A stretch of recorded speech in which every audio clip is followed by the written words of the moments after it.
Fifi Cooper, Motswako First Lady, right? She was on top of her game. Then boom, sudden silence. What on earth happened there? Legal drama, my friends. Her music career seemingly trapped. Imagine this for a moment. You're a singer, an artist, and suddenly you're told something shocking. You can't sing your own songs anymore. The very songs you poured your soul into. That was Fifi's reality back in 2017. Her former record label, Ambitious Entertainment. They basically locked down all her music. A serious court interdict did the trick. She had decided to leave the label. But they responded with a firm, "Not so fast." They laid claim to ownership of her music. All those popular hits that made her famous. It became a very public, messy fallout. And for a while, Fifi Cooper was benched. Could she possibly bounce back from this? So, things were looking seriously bleak for Fifi. Then, out of the blue, an unexpected phone call. And guess from who? Julius Malema. Yes, Julius Malema, leader of the EFF. He had read about her mounting troubles, he saw all the news reports flying around, and he decided this situation just wasn't right. An injustice, that's what he called it. Now Malema isn't just about politics. Sometimes he steps into other arenas, especially when he sees a fight for fairness. He, along with his EFF team, reached out. This was around early 2018, by the way. They saw Fifi's difficult struggle, a young, incredibly talented South African artist, pinned down by a complicated contract dispute. They thought, hey, maybe we can help here. But why would a prominent political leader get involved?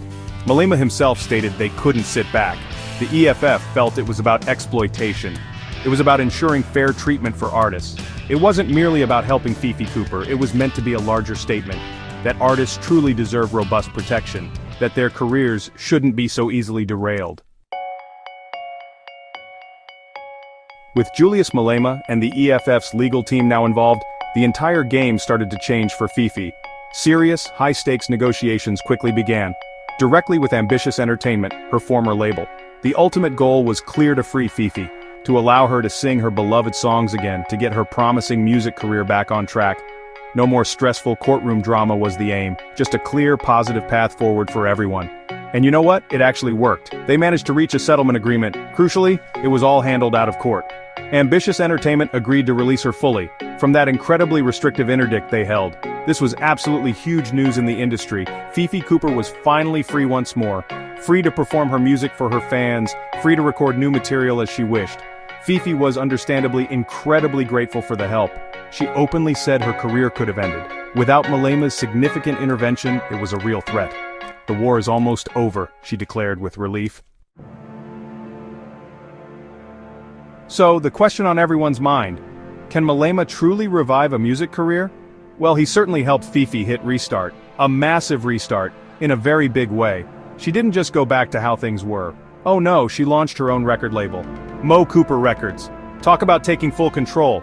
That's what you call a real boss move, turning a major crisis into a fresh opportunity.